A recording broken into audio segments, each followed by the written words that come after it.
આ તમે જે દ્રશ્યો જોયા તે વડોદરાની માંજલપુર વિધાનસભાની ચૂંટણીઓમાંથી સામે આવ્યા છે।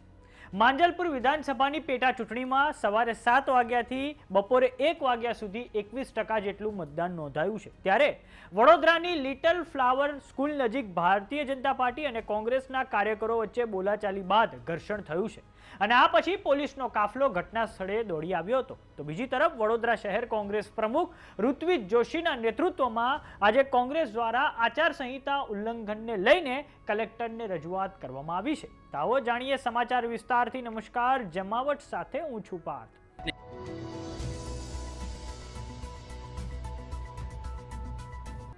વડોદરાની માંજલપુર વિધાનસભા બેઠક પર આજે પેટા ચૂંટણી યોજાઈ છે, જેમાં 2.19 લાખથી વધારે મતદારો પોતાના મતદાનનો ઉપયોગ કરી રહ્યા છે। ભાજપે સતીશ પટેલને તો કોંગ્રેસે ભીખા રબારીને ચૂંટણીમાં ઉમેદવાર બનાવ્યા છે। બંને પક્ષો દ્વારા છેલ્લી ઘડી સુધી આક્રમક પ્રચાર કરવામાં આવ્યો હતો। ત્યારે હવે માંજલપુરના લિટલ ફ્લાવર સ્કૂલ નજીક આજે ભાજપ અને કોંગ્રેસના કાર્યકર્તાઓ વચ્ચે બોલાચાલી પછી ઘર્ષણ થયું છે। ઘટનામાં કોંગ્રેસના એક કાર્યકર્તાને મારવામાં આવ્યો હોવાના પણ આક્ષેપો થઈ રહ્યા છે। ઘટનાની જાણ થતાં જ બંને પક્ષના નેતાઓ સ્થળ પર પહોંચ્યા હતા। આ પછી ડીસીપી અભિષેક ગુપ્તા સહિતના પોલીસ અધિકારીઓ અને સ્થાનિક પોલીસ ઘટના સ્થળે પહોંચી હતી। પોલીસે બંને પક્ષોને સમજાવીને પરિસ્થિતિને કાબૂમાં મેળવી લીધી હતી અને વિસ્તારમાં શાંતિ જળવાઈ રહે તે માટે પોલીસ બંદોબસ્ત પણ ગોઠવી દેવામાં આવ્યો છે। હવે આ સમગ્ર બબાલને લઈને વડોદરા શહેર કોંગ્રેસ પ્રમુખ ઋત્વિજ જોશીની પ્રતિક્રિયા સામે આવી છે, જેમાં તેમના દ્વારા કહેવામાં આવ્યું છે કે આ પોલીસે માત્ર ભાજપનો ખેસ પહેરવાનો બાકી રાખ્યો છે। ભાજપના ગુંડાઓએ બહારથી આવીને અમારા વોર્ડ પ્રમુખને માર્યા છે। અમારા કાર્યકરો જ્યારે ફરિયાદ કરે છે, પોલીસ તેમને જ પકડીને લઈ જાય છે। ચૂંટણી પંચ ખાડે ગયું છે। પોલીસ ભારતીય જનતા પાર્ટીને પ્રોટેક્શન આપવાનું કામ કરી રહી છે।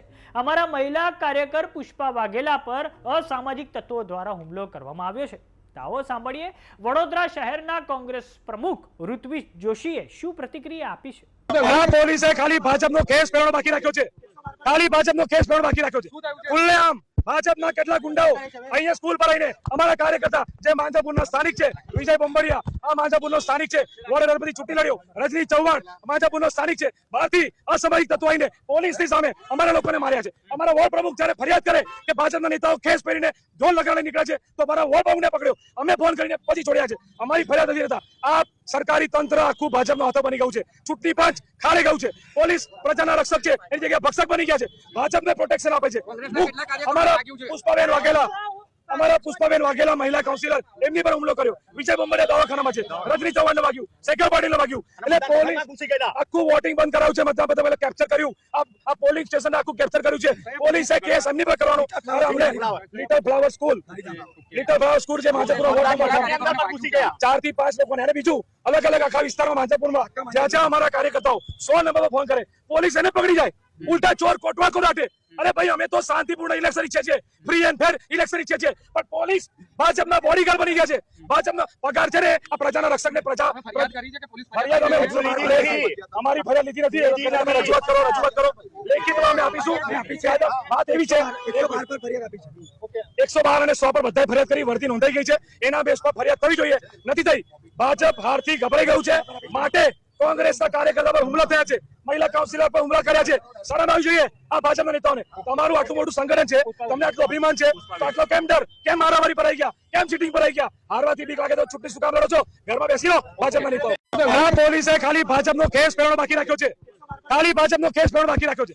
ખુલ્લેઆમ ભાજપના કેટલા ગુંડાઓ અહીંયા સ્કૂલ પર આવીને અમારા કાર્યકર્તા જે માંજાપુરના સ્થાનિક છે, વિજય બોમ્બડિયા આ માંજાપુરનો સ્થાનિક છે, વોર્ડ નંબર ચૂંટણી લડ્યો, રજની ચૌહાણ માંજાપુરનો સ્થાનિક છે, બહારથી અસામાજિક તત્વો આવીને પોલીસની સામે અમારા લોકોને માર્યા છે। અમારા વોર્ડ પ્રમુખ જ્યારે ફરિયાદ કરે કે ભાજપના નેતાઓ ખેસ પહેરીને ઢોલ લગાડીને નીકળે છે તો અમારા વોર્ડ પ્રમુખને પકડ્યો, અમે ફોન કરીને પછી છોડ્યા છે।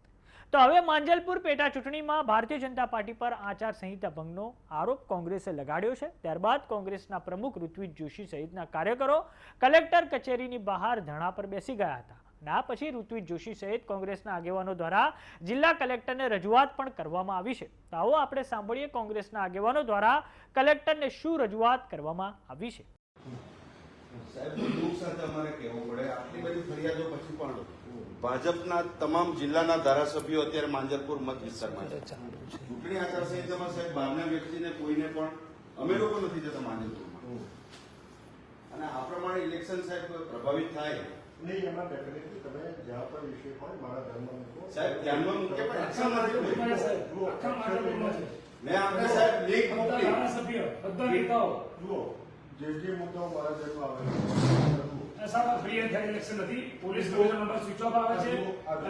આ જુઓ, આ તમે જેમ જેમ ગુનો દાખલ કરો ને સાહેબ, ગુનો કેમ નથી દાખલ કરતો? સાહેબ ગુનો દાખલ કરો તમે. ફેસબુક લાઈવ ઉપર આજે પોલિંગ દરમિયાન એમાં બે વસ્તુ આવે છે. હમણાં અમારો બધો ચાલુ પ્રમુખ રજૂઆત કરવા ગયો ને તો પોલીસ વાળા એને બેસાડી લઈ ગયા, પોલીસ સ્ટેશનમાં લઈ ગયા અને બેસાડી દીધું. બરાબર, 14 ફોર્મ એનું રિલીઝ કર્યું હતું પણ એને કોઈ રજૂઆત કરવા ગયો. બીજું 5 જગ્યાએથી મને કમ્પ્લેન આવી કે અમે કેસ નાખીને રોલ લગાડ્યા હતા કે બહારના લોકો માધવપુર વિસ્તારમાં ધારાસભ્યો કોર્પોરેટર બધા પડે છે. એ જનરલ સૂચના જાય એ જરૂરી છે. અમે લોકો બધા અહીંયા છે, અમે કોઈ માધવપુર વિસ્તારમાં ગયા નથી. બધા બહાર હોટલમાં કે બાકી બધી જગ્યાએ મેનેજ કરી કાર્યાલયમાં બેસીને મેનેજ કરીએ છીએ. સાહેબ ઇમિડિયેટ એક પક્ષીય છે ઇમિડિયેટ હું એટલા માટે કહેવા માંગુ છું કે મેં 4 દિવસની લેખિતમાં આપ્યું છે, કોઈ એક્શન લીધી નથી તંત્રએ. આ રીતના થોડું જ એક્શન કરવાનું છે સાહેબ. તમને મેં 2 દિવસ પહેલા પણ આપને લેખિતમાં પણ આપ્યું છે. આક્ષેપ કરવો યોગ્ય નથી અને આક્ષેપ નહીં, આ હકીકત છે. ઇલેક્શન કરાવવાનો હક છે. અમે ધરણા ઉપર બેઠા છીએ. આવો બધી જશે. આખા માંજલપુરમાં ઢોલ નગર સાથે ભાજપના નેતાઓ ફરી બેઠા, કોઈ જ પોલીસ નથી પકડ્યું. આખા માંજલપુરમાં અહીં બેસી જાઓ. એક બેસોરા અંદર જ આપણે માહિતી આવી જાઓ.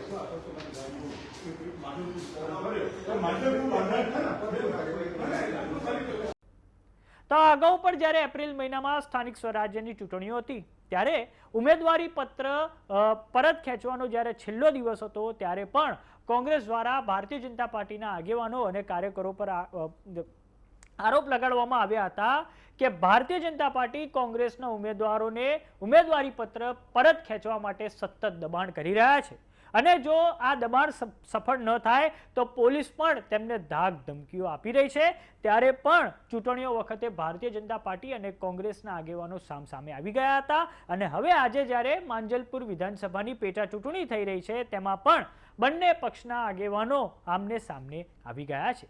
તો સમાચારોમાં અત્યારે બસ આટલું. જોતા રહો જમાવટ. જો તમામને યુટ્યુબ પર જોઈ રહ્યા તો સબસ્ક્રાઇબ કરો, જો તમામને ફેસબુક પર જોઈ રહ્યા તો ફોલો કરો, વોટ્સએપ ચેનલને જોઈન કરવાનું ન ભૂલતા. નમસ્કાર.